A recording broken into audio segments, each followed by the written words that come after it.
The revolution will now be televised.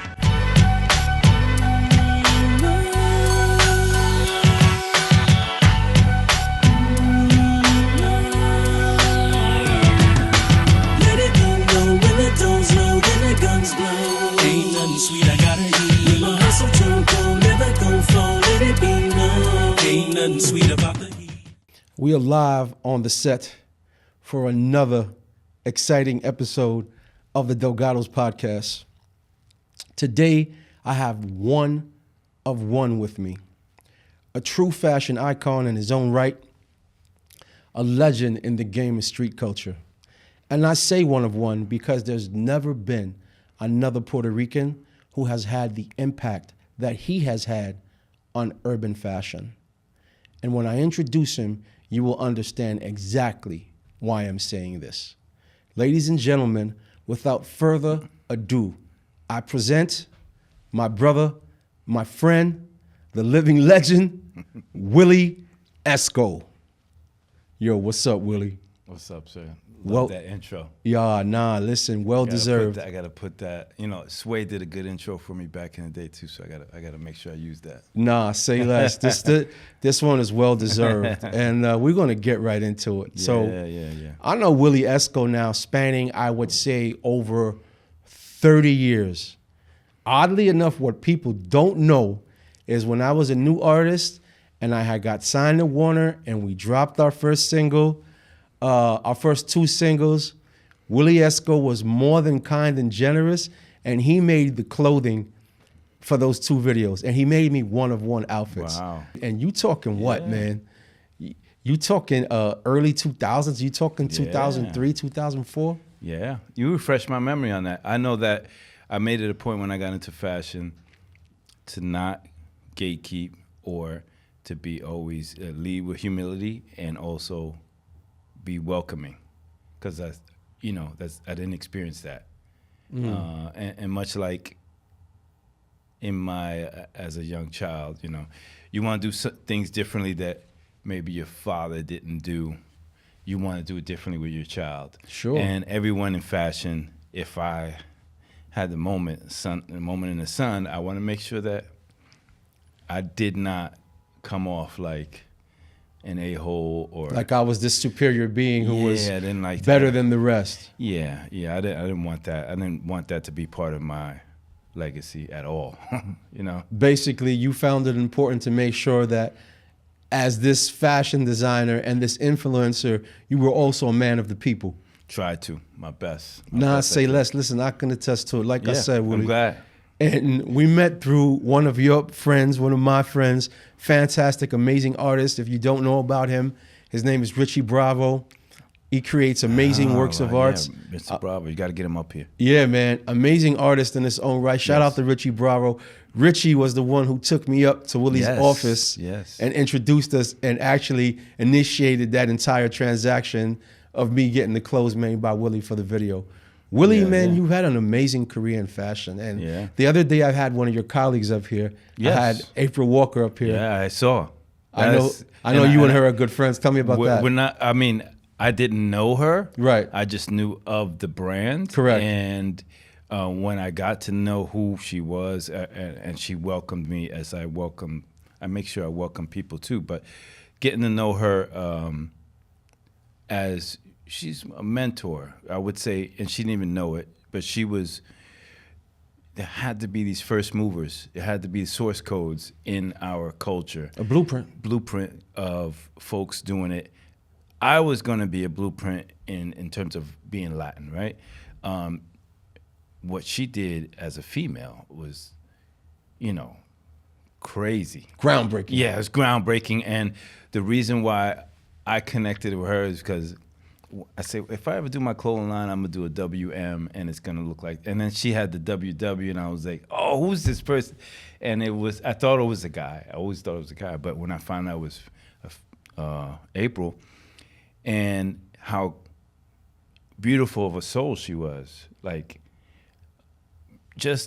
was like, wow, this is amazing. So she's a great example of also leading with humility and wanting to, excel in her craft and make sure you feel welcomed. You know, and it's kind of hard as a female because, you know, she could be standoffish just because I don't know who's trying to, you know, mess with me like that, or just really want to mess with me in terms of my talent. And you know, like me and April spoke about when she was here. Yeah. Lifelong friend. We know each other since Yeah, from you we're told me, children. yeah. We grew up right next door to each other. I heard. Just proud to see what she has blossomed into and the things that she's accomplished and the things that she's continuing to accomplish. Yeah. So once again, flowers for my sister April. Yes, definitely. April, you're an amazing person, and I'm a better designer because of you. Willie, man, you just mentioned something. Yeah. And you said that you were Latin. Yes. Puerto Rican, to be specific, 100% Puerto Rican. Mm-hmm. Both of us sitting on this panel right now. Yeah, I thought he was Dominican, y'all. Just You know, and what's crazy is Power Rule called me up like a day ago and had asked me, "Are you half Dominican or are you Dominican at all?" And Yeah. truth be told, I'm 100% Puerto Rican. Wow. And a lot of people that are from Brooklyn know that, but I guess people that didn't grow up with me and my brothers don't know that. But yeah, and also from my neighborhood, DJ Enough. We grew up with him. DJ Enough. A couple of blocks away from DJ Enough. He got his start with me and my brothers as well, interestingly enough. And he was also a guest here on the show. But Willie, man, Shout out Enough. You being Puerto Rican, man, and having the impact and the influence that you've had, not only with WiLLIE ESCO, but as you continue to have in the fashion space in general, how difficult was it to navigate that? Because you were the first. How hard was it for you to break in and get recognized? I always go back to, you know, when I was a young man getting into the fashion game, period. April, let's say April is a female, so there's an expectation she might know how to sew, and not. But for men in that time period to be taking up a pen and pad and designing clothes and sewing, sketching, and the assumption would be, all right, or you know, you got something to tell us. You know, just being in fashion in the 80s was not, for men, it was a gay space. Correct. Just to you know, without any bias. No bias, none at all. It was a gay space. It was you were assumed to be gay, right? Which back then, for me, it wasn't, because I wanted to learn what people were doing. I love fashion that much. Like, when American Gigolo came out, that's when I fell in love with fashion. So Blondie, who was on the soundtrack, and I remember was in the Boy Scouts, and I would hear the music, and I just was loving the entire concept of that movie. It was American Gigolo. He's wearing beautiful clothes, and that's when I said, let me explore the space of fashion. And there was no real lot of hip hop. It was just, you know, the space of music, but not for us. And fashion wasn't for us either. So I like to see what I was wearing, how I was wearing it. I'd ask my sisters. So the beginning was very hard to admit that you want to get into fashion. So that's one. That's one piece of it. Yeah, let alone being Latino in the hip hop space, because we were considered in the hip hop space and music. We were not considered as good as our black brothers and sisters in the space. We were considered, you do graffiti and you do breakdancing. That's just maybe DJing, but right? You didn't really see that much. DJ wasn't that big of an issue back then. But breakdancing, we own that space. Graffiti, we own. So that's where my entry into the culture was that. But then there was this other pillar of hip hop that hadn't been discovered, which was fashion. So getting in as a breakdancer, easy. Graffiti artist, easy. Fashion designer, never been done before. So I like uncharted territories when it comes to that. And if I'm talented, if I'm an artist and I'm talented, then I have less of a stress to be able to compete. I just would have to deal with society and how perception comes with, hey, you're not as good as, if you're not from this hood, or you're not from New York, I'm from Newark, to want to do fashion. I experienced the bias in breakdancing and in graffiti, being from Newark, assuming we're not as good as Our black folks from the counterparts. Right. 5 boroughs. So, and I'm certain I drove, let's say, Wu-Tang as well, like not being considered. So the drive was there. Being the first was not the thing. It was more like it's an empty white space. I might be able to make my investors back some money just dabbling in that space. So marketing was there, and the ability to understand if there's no competition in the space, I might be able to own it for a little while before other brands come along. Interesting, because the word Esco, or the name Esco, Correct. You know, notorious half of a name, Escobar. Yep. And immediately, just because of the culture that we come from and the lifestyle that we live, Correct. I thought the name was attractive immediately. Correct. That's You know, marketing. That's marketing. No, deadass. So when I heard the name Yeah. WiLLIE ESCO, immediately I was like, this is something that I want to have. Yeah. You know, Yeah. I want some of these garments on me. Right. And then when I really started to look at your pieces, I fell in love with them solely for the reason that your designs aesthetically were cleaner than a lot of what was on the market. Right. You had logos on some stuff, and it was logo driven. I had to have You had to have right. You had some of that stuff, but you also had some pieces that were clean, just with the script. Yeah. Where you just had the fly script on it. Yeah. And Before Sean John, actually. yeah, no, right? Just Yeah. keeping it real. Before Sean John started doing the Sean John name and script, Yeah. WiLLIE had that aesthetic, and I remember always saying that about WiLLIE ESCO. Like, it's hip hop clothes and it's an urban brand, but it has a clean silhouette. And what was your inspiration for not only making the usual logo-driven pieces, but also cleaner pieces that could be worn in a dressy or setting? What was your reason for that? What was the reasoning behind that? Well, again, remember my drive in fashion was, it's sort of like ugly duckling mentality, where the first thing you see, you basically attribute your youth, your motherhood and stuff. So the first thing I saw was high fashion in that movie, and I was like, that is fashion to me. So my first image of fashion wasn't nothing else but that. So It wasn't urban at all. It wasn't urban. Urban didn't exist, but nonetheless, I want to get on the runways, man. That would be cool. Or even if I work for someone that Is on the runways, right? Yeah. So the impetus was there in the back of my mind, my subliminal. But when it came down to designing, my structure, how I was doing business, again, I was thinking marketing-wise. How do I make, if I have investors, how do I make them money back so I keep the money coming in? So there's a lot of fear-based development there, because you want to be successful, you have investors. Now, what I will say with predecessors of mine, like you got Carl Kanai, you got April. Not necessarily have investors. I think Carl ended up getting good investment, but April maybe was doing it on her own, so she didn't have that stress. Like, I had the stress of being Puerto Rican. I had the stress of being under the FUBU umbrella. So, you know, no different than a music label. You know, you get a co-sign by the biggest artist on the label, and then you have to do well. You know, they ensured that I did well, but my designing taste levels kicked in from subliminal and from the school. I went to FIT. Most designers didn't go to school. So I had a graffiti, I knew the culture, and then I got a proper education.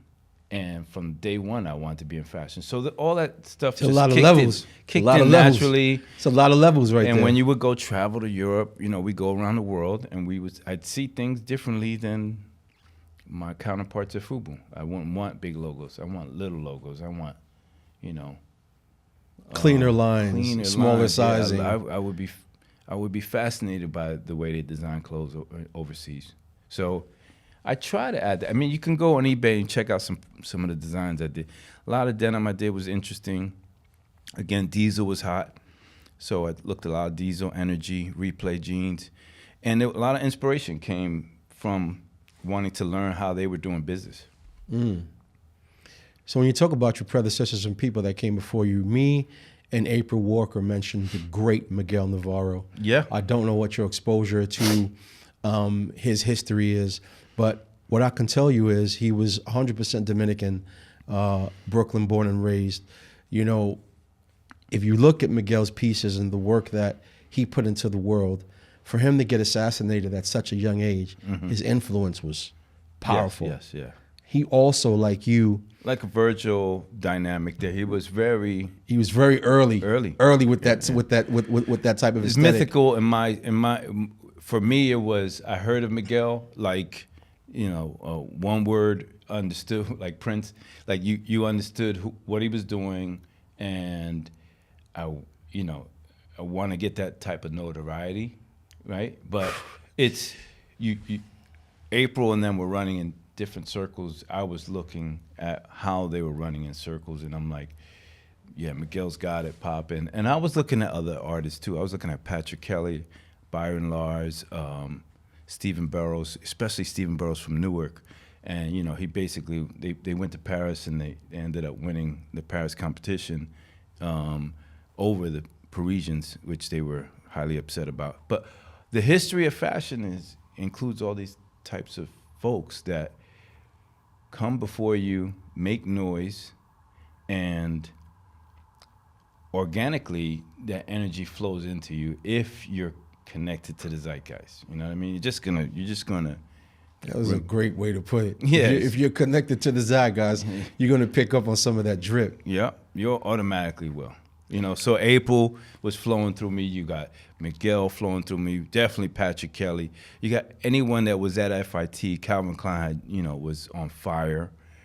So all those people that went to FIT. All those different influences, all those different contributions. Antonio Lopez was huge as far as I was going to be a fashion illustrator. Okay. I was a graffiti artist. I went to FIT, and I wanted to design, but I didn't have the patience or the desire to pick up a needle and thread. So I allowed the graffiti and the artistic portion of my life to kick in, and I found a way to get into FIT through the illustration program. And I was like, oh, cool. So I'm gonna kill this real quick. But, looking at the way the market was going, photography was being big, really big at the time, actually exploding. No more sketches. It used to be a lot of sketches in the newspapers. And then I ran into, you run into, when you study an art, you run into Michelangelo, you see his body of work, you see Da Vinci's body of work. I ran into Antonio Lopez's work, and I got mentored by his teacher. And she was like, you're great. She was giving me all that love, right? She's like, you are good. But when I ran pouring into you. Anna Ishikawa, she had a wooden leg, tough teacher, Asian lady, short, like real short. Taught Antonio Lopez. And when I tell you that, when I saw his work, I was like, oh, I can't do this. This I can't do. I can't. No way am I going to get like that. I already said I have to go into another direction. I have to use my mind elsewhere, because what I saw was Jordan. And I'm like, I can't play like Jordan. I don't even think I'll be Kobe. So I was like, let me get out of this space. Like you mentioned, Richie Bravo Art. He stayed into art. He's into art. I commend him for doing that. But I was one moment when I looked at Antonio's work, and I was like, everybody go see his work and you'll see what I'm talking about. Like, everything was magnificent work. Amazing works of art. Amazing. Spectacular. Spectacular. And Da Vinci of his day, the Michelangelo of his day. Understood. And he ran in circles this is where, okay, Antonio was doing his thing, but he's running and he's sketching Crazy Legs. Grace Jones. Like, he's sketching people from the culture. From the culture. Directly from the culture. Yeah, it was amazing. So it's these two worlds colliding. Yeah, so from an artistic perspective. Once I decided to get into fashion design, I noticed that everyone in the design world could not sketch to save their life. Save their ass. I was like, so I'm gonna have that edge on them. All I gotta do is learn the technical aspect of designing, that's mechanical. Anyone can learn mechanical work. You know what I mean? You can learn how to fix a car, you build a house, you can learn how to sew a pair of pants. There are instructions. Yeah, that's it. There's You a set follow of instructions for all of those yeah, crafts. Yeah, but if you're creative, you can add that flavor to it. So, you know, in doing all that, basically, that led me to understand I can do this in a way that will be unique, using, and it's very risky at times. You can ask enough. It's very risky. Enough had to face certain things, get into the space. The co-sign of Biggie helped a lot. Me, I really didn't have no one to co-sign. I had FUBU above me, but they were on my neck. And, you know, being Latino, I was just looking for any help from other Latinos. Fat Joe, Enough. Luckily, you know, I work with Daniel Hastings, photography, and DJ Camilo was with us as well. We had a group, a creative group called Cartel.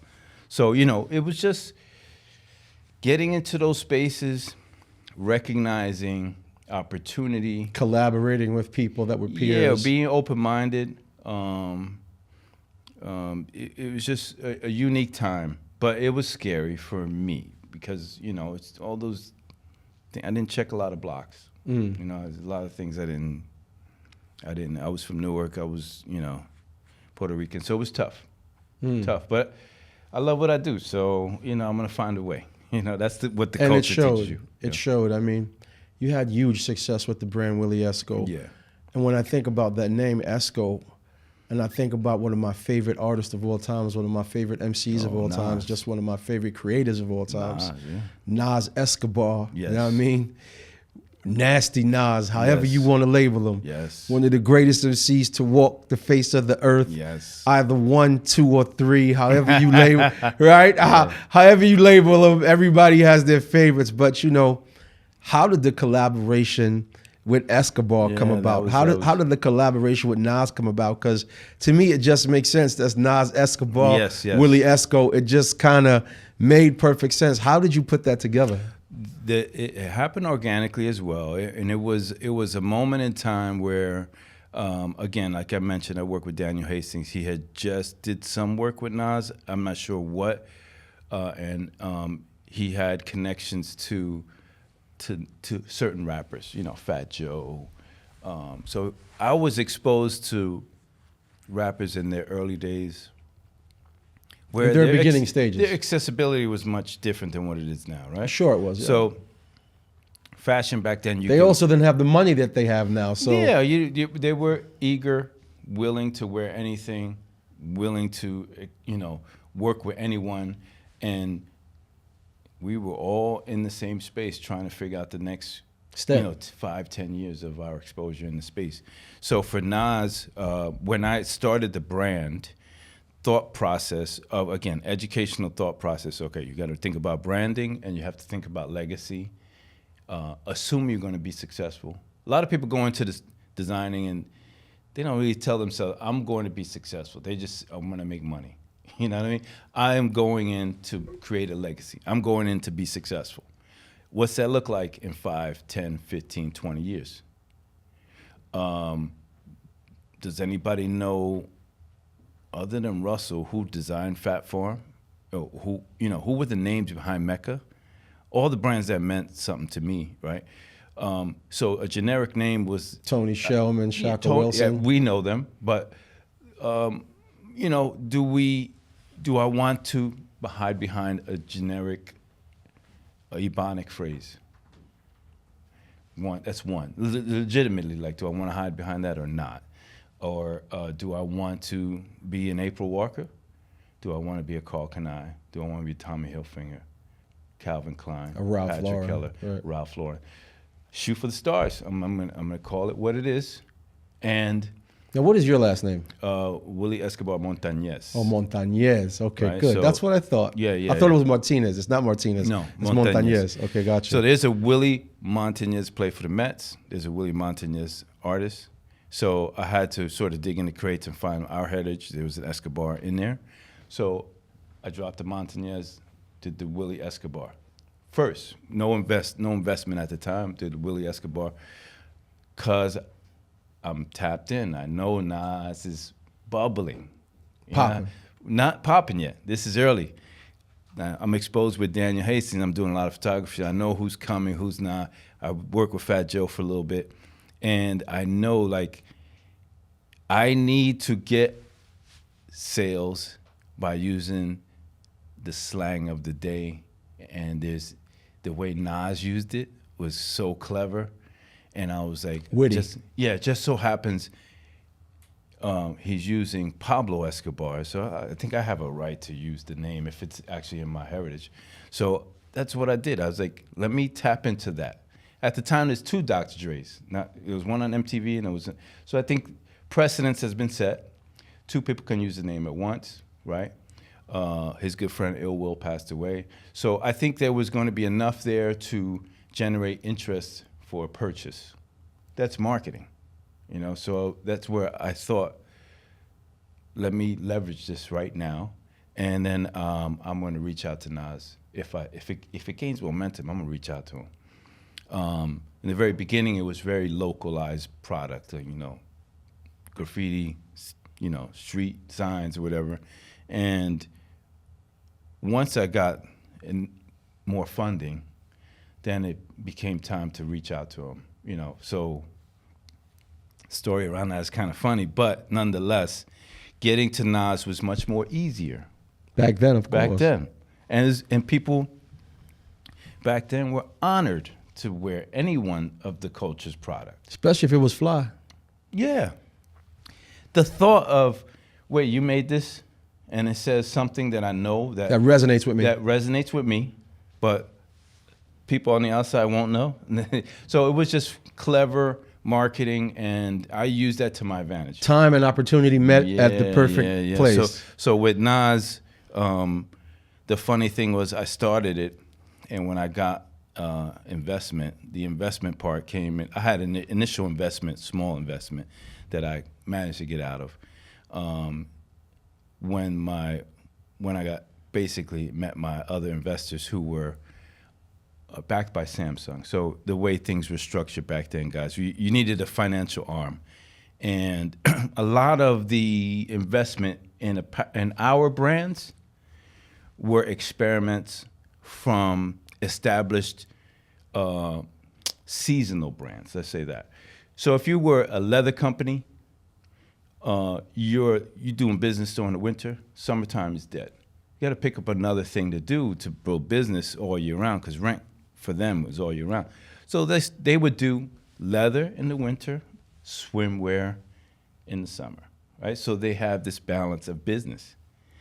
Some leather companies, because we started wearing leathers in the videos and stuff, they started saying, oh, this, you know, Wu wear, you got FUBU. So my original partners did leather goods.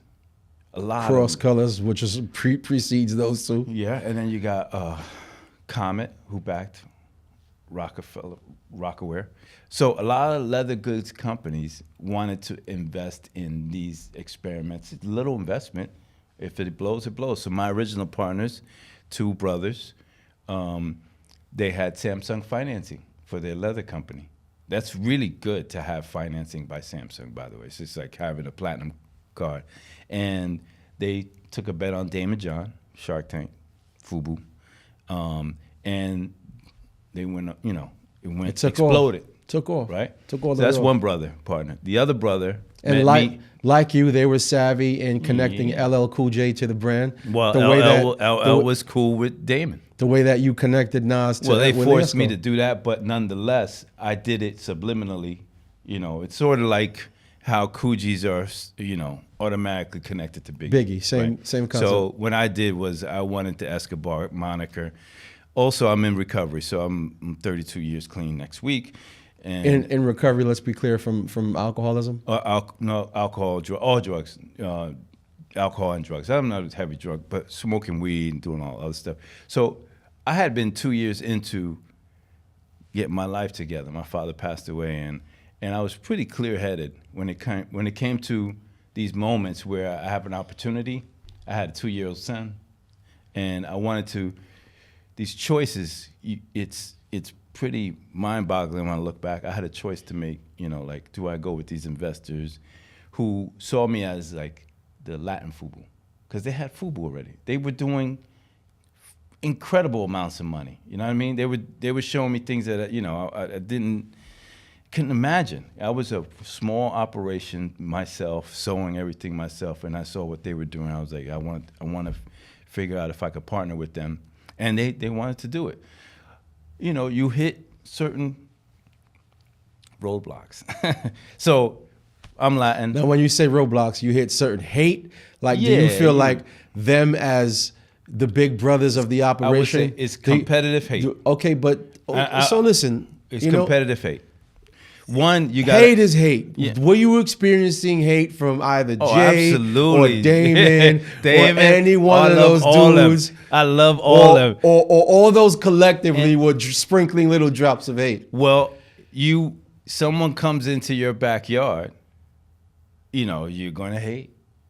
But I will keep in mind, I'm 2 years clean, so my humility levels are through the roof. So I'm not gonna take.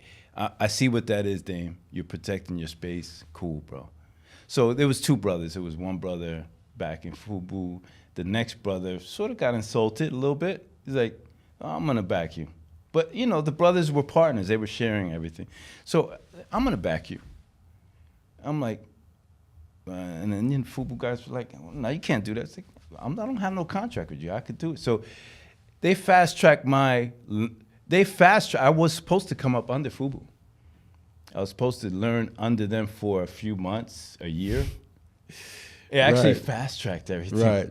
So that was that. So instead of the mentee-mentor relationship, it went straight to a competitive, I'm another dude in the market that you got to look out for relationship. I would say yes and no, because you got the infrastructure that wants to make sure I succeed. So the label wants to see me succeed. So the Samsung, those guys want to see me succeed. FUBU, we had the management there made sure I succeeded, and I don't blame the FUBU guys for being upset about that. And Nietzsche was popping at this time. No, too. they weren't. They weren't out yet. They were coming out maybe a year or two later after that. After? Yeah. Because I Mecca remember was falling apart. And Nietzsche, right. Mecca was dying down, but I remember when WiLLIE ESCO was hot, and Nietzsche was hot too. You guys overlapped into each other. I feel like I was a little bit before them, and then they came and took over, and then you had academics after that. And they were backed by Fila, and Nietzsche was backed by Fila. They had the financing by Fila. Right. So they understood they needed big management. That was Italian guys, Fila guys, and Fila wasn't doing that good at the time, so they wanted to invest in other things. But yes, did I experience hate? It was a love-hate dynamic, and even to this day, we go back and forth. Like I saw them on Drink Champs. Shout out to Nori and DJ Effin. But they made mention of ownership in my brand, and I was like, oh man, that's pretty odd. They didn't want nothing to do with me. So it was a dynamic that was always competitive. So they had ownership in your brand? No, they didn't. No, I want to be clear. They did not. So if someone broke them off something that's different. That's from them. Like on paper, there's contracts. So when you talk about ownership, there's contracts. So from a legal perspective, from a contractual perspective, they did not have any ownership of the WiLLIE ESCO name. No. Okay, they didn't have any. Just to clear that up. But if they wanted, sure, let's talk about it. I had a majority stake anyway. I'm getting in, learning everything, and being very grateful, first of all. So whatever I learned was on the fly. And again, I knew that this moment in time was going to come. Like that wave of fashion, it has a shelf life, man. Like I was already thinking about, hey, let's sign other brands. Under me. Or under us. Right, under us, regardless. So I was always, welcoming. The first brand was Echo. We had opportunity to buy Echo, which ended up being Complex, right? Right. So they talking passed about Mark. He was always looking for money, and art brands back then, had their ups and downs financially. We had Samsung, so we were pretty straight, right? So everybody would come to us. Echo came. Dame Dash came to me, called me specifically. He's like, wore all your shit in Streets is Watching. Jay wore all your shit. We love your shirts. We want you to design Rocawear. And I spoke to Dame about this on his podcast. I said, I can't. Contractually, I can't. But I will bring you, I would love for you to be part of our family. And I'm thinking, come under the umbrella, right? I'm not thinking, I'm thinking business. I'm not thinking street. Okay. So I got Nas. I didn't know the dynamic between Nas and Jay. I didn't know it. Yet. You didn't know I was it yet. ignorant to it. Right. And so that caused friction. But I wanted to bring them under the fold. The way the thinking was like Google. You neutralize a threat. You bring them under you, and you'll forever own a piece of them, right? And let's acquire brands. Let's not push them away. You know what I mean? So they I wanted Rocawear badly, and ultimately the FUBU guys, Damon and them, were like, nah, we don't see rappers selling brands. I was like, what's LL and what's Nas? Like, you know, so I was a little bit upset about that one. Then Sean John came, like Puff came to us, and I was like, damn, I mean, you should do this one. I mean, last name is John. Sean, Puffy Combs, Damon John. Like, I think that's it. And I had that offer and that dynamic was not going to involve me. Like, I wasn't going to get a piece of that. I was just saying, if we're strong financially, all the brands live. You know what I mean? But no, I was turned down. Many more came through the doors, and I was like, yo, at a certain point towards the end of my tenure there, this shelf life, I had an opportunity to acquire the rights for Tupac Shakur. And I said, I'm not turning this one down. Actually, I'm going to do Machiavellian stuff. So, I offered it to them as part of the Platinum FUBU package. Like, I offered them, let's do Tupac. We already did Fat Albert. We did Muhammad Ali. Let's do Tupac. Bugs Bunny. No, they laugh. I was like, all right. And I had to bring first rights. I brought it to you. You don't want to do it. So, I went and did it somewhere else. We did about $50 million. That shit popped. Yeah, popped. Really, it's Tupac. Easily, right? It popped fast. And then the ironic thing is that simultaneously I'm working with, they wanted me to handle the relaunch of COOGI the first time, which is 06-ish. So I was doing Tupac on the quietly, and then Under the radar. I didn't have to tell them what I was doing. I just did it separately, had a different office and all that stuff. But, I got tired of hearing no, like, guys, I would love to. So when things were we were all nosediving because that's the nature of that business. Our business is no different than music. We have a shelf life. Has expiration dates. Yeah. Brands have expiration dates. Because you don't want to dress like your dad. You know what I mean? It's just real shit. It's just evolution. And it's young man's sports, young man's business. And you naturally grow out of what you're wearing 10 years later. It's just natural, unless you're Ralph Lauren. None of us were Ralph at the time. So I got tired of that, went to, acquired the rights for the Tupac, which I work with Afeni on it. So I just kind of want to bring people up to speed and keep them with us. This man, right now, currently, based on his conversation, responsible for COOGI. Yes. Responsible for Machiavelli. Yes, Tupac. Damn near was responsible for putting Sean John together. Damn near. No, I wouldn't say that. I wanted them to do Meaning the deal putting well, Puff and Dame together to collaborate on this. I love that. Dame, I wish you would whether do that, Dame. Whether it came together or not, you pitched it. If I'd have got 1% of that, whether it came together or not, you pitched it. Yeah. They all agree, right. though. I will tell you now, we're all cool. Him and Dame are partners with JACLAR. Not partners. No, we're not partners. You're not partners? I collaborated with him because of our heritage. We go gotcha. way back. Right. So a lot of people thought it was, and he's like, he would tell me, yo, people going to think this is my brand. I was like, yo, Dame, we go so far back. Like, you wore my product in Streets is Watching. You didn't have to do that. You know what I mean? So what was your involvement with the JACLAR stuff? JACLAR is a brand that I acquired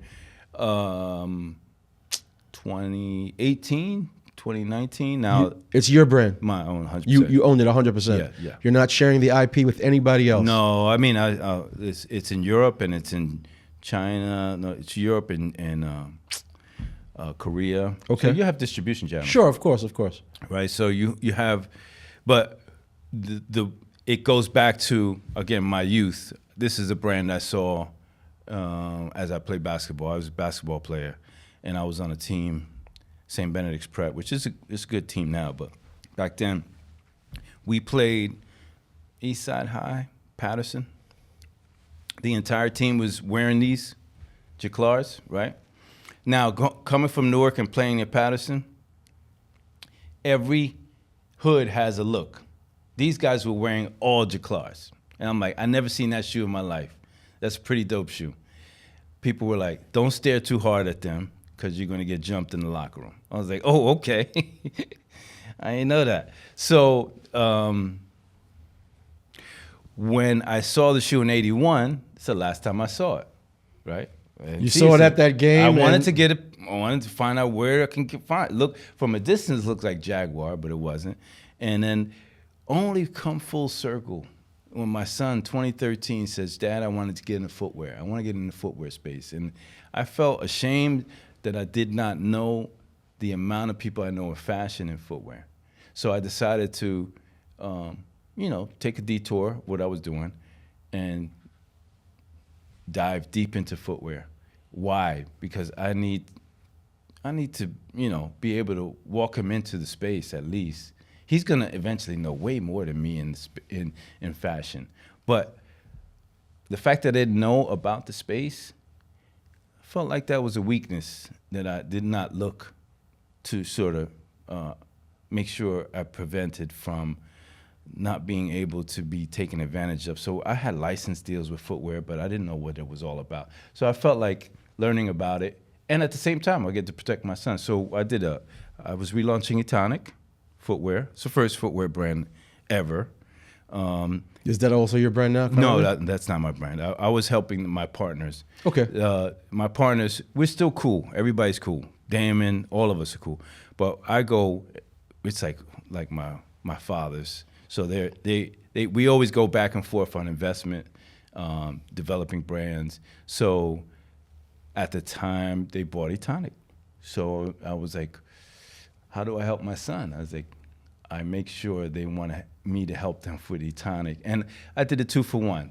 COOGI was dead at the time. This is 2015. COOGI was dead as sweaters were not hot at all. So I went back and said, I'll do Etonic for you. Let me do COOGI, which they laughed again. They're like, COOGI.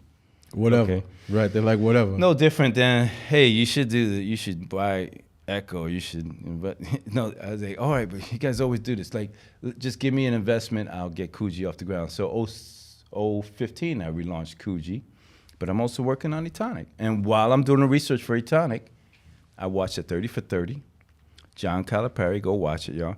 And he was 19 years old at a 5-star basketball camp. Now, watch this, how this comes full circle. 5-star basketball camp was the camp. Now, a bunch of AAU camps now, but this was the one back in the 80s. Jordan, Len Bias, everybody went there. He was coaching at 19, and the still imagery of him coaching while he's talking on ESPN, in the background it said JACLAR.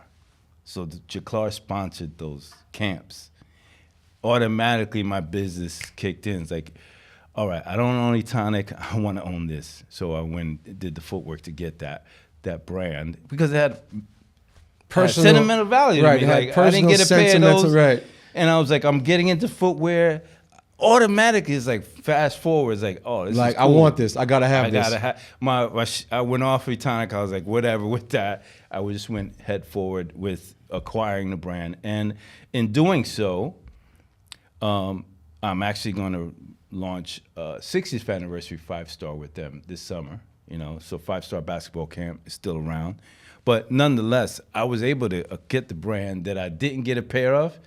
My first pair I had is when I own the brand. So in doing so, I want to do things differently. So this CEO JACLAR pair, Yeah. this is a collaboration between Dame and you? Yeah, me and Dame. So post Rockaware, he had a brand called CEO, and him and I go way back. Like, I was in his movies, and I know Dame. I always tell him he's polarizing. Like, you're polarizing, but the knowledge, what you did for the culture can't be denied. It's a historical figure. You Yeah. can't write Dame Dash out the book of hip hop culture and history. Yes. Extremely significant figure, man. Whether you Yes. like him or dislike him is irrelevant. Yeah, but His place in history is cemented. Absolutely. Shout out to And Dame. Dame, what up? Without Dame, the entire place would be different, because he needed to yell and scream on people. Now, that may not work today, but back then it was necessary. Very necessary to shake people up. Even when I went to see him, I was like, yo, he's yelling at people while he's getting the shape up and stuff. I was like, do I want to deal with this? But again, I lead with humility, so I'm disarming. I want to meet you. I want to say thank you. What you're doing with Jay is great. And 20 years later, I would see Jay in Japan. I would see in the hotel. I'd be doing my thing with fashion. He was doing his thing, but he was doing it much bigger. And I'd see him all the time. He'd get me in videos and stuff. And I said, yo, let's do a collaboration. So the impetus was, I am not going to gatekeep with this particular brand. This is my brand. I get to do whatever I want with it. So collaborations are much easier. I'm not Nike. I'm not Adidas. I'm not Puma, right? But big things have small beginnings. That's the way it works. I see the double D on the heel. Yeah, and I think he was shocked in a way, like, yo, would you do a collab with me? Yeah, of course, bro. You're my brother. I don't. What do you want? What should I charge? All that stuff was done so organically that I'm carrying it over. That his template of, like, I just want people to be able, if they want to do a shoe, Nike's not gonna call you. Adidas may not call you. They're going to only go for a certain level. Like, I want the culture to be welcomed. Accessible. I want it to be. And this is not a brand that is 2 years old. This is a 50-year-old brand. So the psychology for our culture, for us, self-loathing is a big problem. I can't wear FUBU after 5, 10 years. You could wear Ralph, but you can't wear FUBU. So prior to you entering the room, I had filmed another episode, and me and that guest spoke about ageism in urban culture and the way that we need to disassociate with something the minute it turns 4 or 5 years old, or the minute an artist turns 40. That's the music, but in fashion is even shorter. It's crazy because it's not ageism, it's self-worth. Right. It's like, if not wearing, like, I could see, I correlated with cars, right? So when I was young, a Pontiac 98 convertible was it. It was a nice car. Yeah, it was a beautiful car if you had that. Then Cadillac. Then I'd see, okay, then it's BMW. It's just like this never-ending levels. No. That the forces will provide you another level to get to, so that you're not with your gut level of love. You know. Now, if you have a Lamborghini Urus, you don't need that no more. Yeah. Now you need a Bentley. You need a Bentley truck. You have a Bentley, like, it's just nonstop. So the self-loathing dynamic. I learned that from my recovery. It's like, why am I not happy in my own skin? Why do we need to wear Gucci, Dior? Why? The Louis perception. Vuitton. Yeah. Prada. If you have a connection. Why do we value those names so much? Why do we put so much worth and value into those names? When we have our own, now we have our own heritage. I can understand why you valued that in 1998, 99, 2000, up to 2000. But now we have our own heritage brands, and the cycle is now, I'm gonna wear this for a month, and then that was cute. You know what I mean? So right. I dabble in a lot of heritage in our space. I like to do purpose-driven projects, purpose-driven brand. So yes, JACLAR is my son's in footwear. That's why I got it. So full circle is now I own the brand that I couldn't get. And As a now, kid. yeah. Now I'm doing collaborations with folks, and it's disarming. Like I just talked to that same artist you did, and he was like, "So you think we can do something?" Of course, man. Like I'm anti what they're doing in the space because it's gatekeeping, and you cannot erase a 50-year-old legacy brand. You just can't. It ain't going It nowhere. ain't going nowhere. So therefore, I call it reverse gentrification because I'm dusting off something that they overlooked for years. Crazy. You know, and it was owned by a family in Genius Boston. of you. Yeah. Now your relationship with COOGI, Yeah. as it stands right now, this iconic brand that, Yeah. like you said, is immediately affiliated with Biggie. Correct. Arguably one of the greatest rappers of all time. Biggie, you got Ferg, you got Rocky now. So you got Yeah, but those dudes later on. Yeah, yeah, yeah. Initially Biggie. Yeah. Shout out to Ferg and Rocky and Yeah. those dudes have made their own waves in fashion in terms of their influence and how they rock shit. No disrespect to them. But respectfully, specifically Biggie, when you think about Correct, yeah. when you think about COOGI. What is your affiliation with COOGI as it stands right now? We go back and forth. So the brand goes up and down. So my family with Dame and with my two partners, I don't want to give them names because it's sort of, they're private guys. So, For sure, of course. You know, other people heard them, but those guys are like father figures to me. So I can always go back and say, hey guys, what do you think about doing this with COOGI? You know, every 10 years, I'll get it going and then I'll walk away. Okay. So the first time was 06, right? And I got it off the ground and it wasn't focused on sweaters. The second time I launched it was 2013, 2014. It was with Kith. It was with Rag & Bone. People don't really know this stuff. But COOGI's a legacy brand. COOGI is evergreen. It's not going, it's like Ralph. It's never going to go away. So we have a brand that every generation is going to love. So I'll Every get it 7 going. to 10 years, this shit's coming back, period. Correct. It comes back. So, you know, I stepped away because I'm doing other things, but I always go back and say, all right, guys, how's the brand doing? What do we need to do next? We need to do this next. You know, they actually listen to me. So while the day-to-day is there, I may not agree with the day-to-day visually, you know what I mean? But collaborations I handle. So anything you see fly in terms of like collaborations, like I got collaboration. Has something to do with you. Yeah, anything, Puma, Supreme. All that shit. Yeah, there's some other things in So I asked the question of April, and I want to ask it of you. I want you to give this some thought. Go ahead.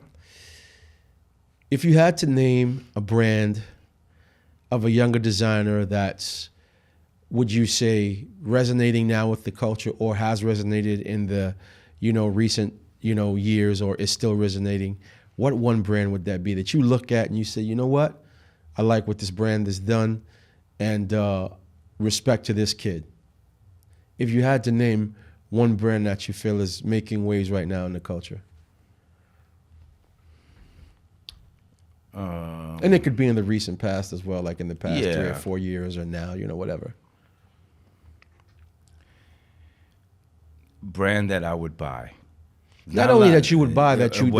I would have to want to buy it. Right, okay. Okay. That's one. There's a couple things I look at. So there's certain brands that I know, and 3 in particular, right?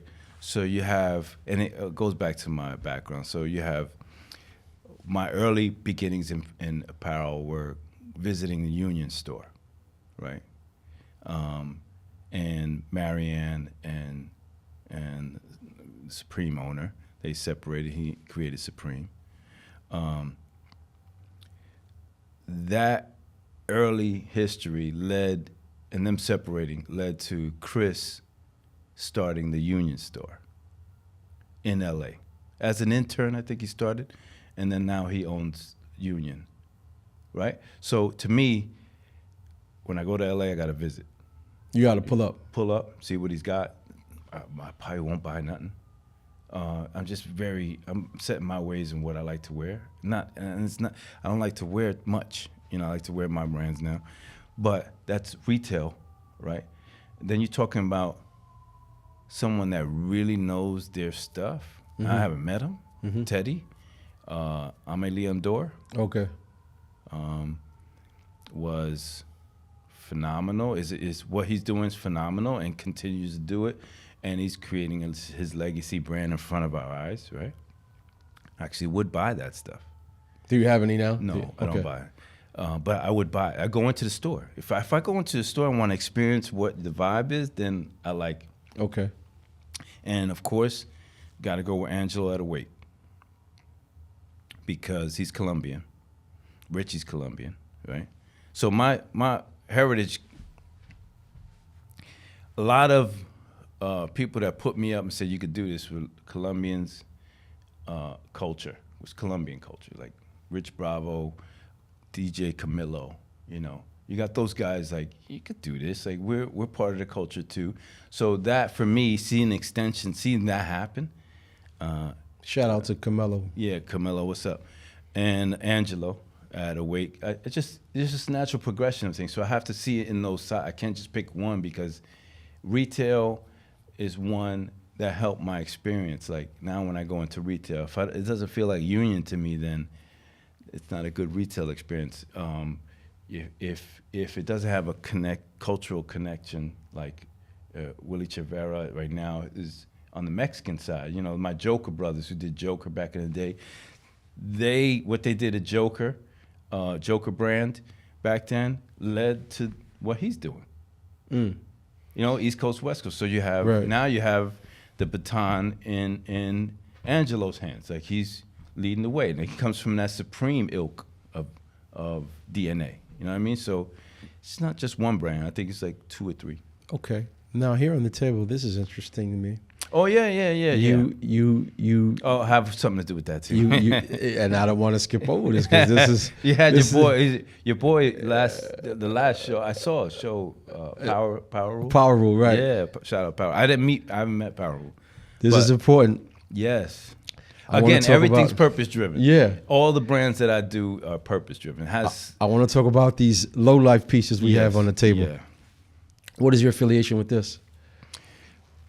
Again, working on a project, actually relaunching Genera, which was 80s brand. I did Americana research on Americana and I ran into the low lives. Now, I saw Thurston many years ago. We reached Thurston. Shout out to the Puerto Rican. Yeah, Puerto Rican, and I would see all the low lives. AL, all lyrical. Shout out A. He's a flat earther too, so when you get him on here, he's talking about that. But he was wearing polo. My Colombian brothers wearing polos. I was a European guy. I like to wear Armani and stuff. I dabbled in polo when I was in high school. I grew up in Flatbush. A lot of people in Flatbush wore polo. Polo was very popular in that area. Yeah, and I could understand why. So I rocked a little bit of polo, but to be honest with you, I gravitated towards a lot of obscure brands that used to be sold at this store called BFO. You remember BFO? Where it's Queen's thing? No, BFO was located, I want to say somewhere around between 18th and 20th and Broadway, and you had to go in the building and then take the elevator upstairs to the 3rd floor. And they had Tommy Hilfiger when he was emerging. Okay. He wasn't popular yet. They had a bunch of like Pierre Cardin sweatsuits, Ole Cassini silk shirts. It was this eclectic outlet of brands that were it was off price, right? Off price brands that like might Daffy Dan's. Correct, brands that might have been dead, and some brands that you've never heard of, some new brands. Stock. And I used to go in there and just cop mad shit in that store. So that's when you ask me what brands you would follow, like would you that you're gonna lean towards that experience? It could be. Nah, yeah, I used to love like Pierre Cardin velours. That was beautiful. His velours were, bro. If you remember the design and the fit, beautiful. Back then he was making slim fit velours. Yes. And I went in there. I was school shopping to go back to school, and they had these velours for $20 each. Bro, I bought 5 colors for $100. Yeah. They had the Tommy Hilfiger when his logo was the lion. Yeah. When it was the big circular lion. And I had bought a bunch of hoodies, a bunch of early Tommy, and he had the striped hoodies with the lion right here. Yeah. It wasn't popular. Nobody was rocking Tommy. This is way before Grand Poobah and all these other artists started noticing Tommy. I'm talking, and shout out to Peter Moore and the fly dudes that grew up around where I grew up. We used to go to BFO and we just used to rack up on all this shit. Some obscure, some well-known some well-known brands, some underground brands, some brands that were discontinued. And for some reason, because a lot of people wore polo, it was unattractive to me. Oh, is there too much in there? Yeah, I wound up selling my polo. Like all the polo that I wound up acquiring, I wound up selling or trading for other shit, if that makes any sense. Yeah, I felt it was just too colorful for me. I don't like. I like wearing dull colors. So I love the color schemes. Colorful. I just thought the market was saturated with people who love polo, and I understand the appeal. Right, Ralph Lauren he's the GOAT. You know what I'm saying? He's the Michael Jordan of the fashion game to me. Yeah, you know what I mean, he's been able to succeed and conquer in many different spaces. Yeah. But for that reason is the exact reason that I thought, you know, I love this, but I don't need a bunch of this. If I got 1 or 2 pieces of this, that's enough, if that makes any sense. No, that made total sense. I just didn't like the primary color approach, and I thought it was American. I was like, cool, it's Ralph. I'm not into Americana. I want to do Europe. So it was only American brand I'd want to wear was probably Willie Wear, which was another first black designer. So I love Willie Wear. Other than that, I'm in the Sea Caucus outlets. There was Gucci. There was everything. All there. that shit, yeah. Yeah, so I would go there and get all the unknown. And Daffy Dan's was very good to getting unique pieces that were like. And Sims. I don't know if you remember Sims. Yeah, I remember Sims, yes. Sims, Lower Manhattan used to have a lot of pieces too. Yeah. I used to catch a lot of Fila, like obscure, rare Fila pieces in Sims. This is when Fila was fucking with Bjorn Borg and like when they were heavy with tennis players. Yeah. I used to go in there and crazy pieces. Cop vintage Fila pieces. Those pieces are expensive now. Yeah, real shit. So what I have to say is this, right? So my low life, I'm gonna just go back to that. Yeah, that's what I want to go. I started the Americana Project, and I've run into what I know is like this culture, this subculture existed. So for about 5 years, I acquired the mark. Someone had it in Europe, low life, the word low life. So someone had it in Europe, and I analyze things differently. You're really good at doing your research and acquiring names that you want. You look at the low lives and like, this is cool. I'm doing Americana, but I was like doing Etonic, right? Doing this, I'm like, but this is interesting. Do the process of acquiring the brand. Then someone wants it from Europe, and I'm like, I have to fight them. I had to do all that before I approach, the fellas. It's because it's not just thirst. It's a bunch of them. It's different chapters. It's like, guys, and the main thing was, guys, if U.S. Polo Association is at 700 million in business, you guys are way more official and more important than that. If I have your blessing. So my research was, who do I go to first? I went to Clark Kent. God bless, rest in peace, Clark. One of the first ones, because I'm working on it. I'm working on Etonic, but also I'm working on Low, and he's like, you need to go talk to Dallas Penn. So the breadcrumbs were left for me, like the trail. You started following the trail. Dallas Penn says you really got to talk to Thurston, and then Thurston, you said I got to talk to Rack Low. So I just did the research and saying I'd love to do an American. Shout out to Rack Low. Rack, my man Rack, and it's all comes from wanting to see us all win. So it's like, why you don't always got to wear a Ralph. You know, you have your own. Got your own moniker now. It's like, Yeah, you got it. You guys have a brand. You got, by wearing Ralph so hard and crushing that shit and making it your own, you guys turned into your own arm of that, your own division of that thing. And then all the chapters are global, so it morphed into like you guys have morphed into your own description of it. And Ralph maybe not want. They don't want the smoke from you either. Right. He ain't gonna want. He's not gonna really say nothing. So my difficulty in investment was trying to find investment was I don't want to get sued by Ralph. Now, thanks for shedding some light on this relationship and affiliation. Now, I want to ask you this. In closing, right? In our closing, our time is coming to a close. I want to say these are for you, by the way, guys. This is for you and Dame. Now you got to come tag you got to come up and show love to my man here, okay? Because I did yours. So Dame, I'm waiting on you, bro. Dame, you now, come on up. In closing, Will, you have this great legacy in fashion. There's amazing history that continues till this day. COOGI, JACLAR, Escobar, the WiLLIE ESCO brand, Low Life. It's just too much shit to name. Like you got your hand all over this. I just acquired DAVOUCCI too, leather jackets. So. Right, on some Godfather shit. It's like you want some Godfather shit. You want some Nickelback get sold in the park. I want in type shit. Like my approach is really every category of business. Now, so Americana, Latin, you got footwear, all over. Apparel, Now, if you had one gem, one piece of advice to a younger designer, someone aspiring to be in the space, not in the space yet, someone with just a dream, what piece of advice would that be, Willie? I'm always asked that. So, April's always asked. We're always asked that, right? So, the one piece of advice I give: be careful of, as a young man, you're a slave to your impulses, right? Be careful of that. As you grow older, make sure you pick up good hobbies, because you want to be a slave to your hobbies. So you have good hobbies.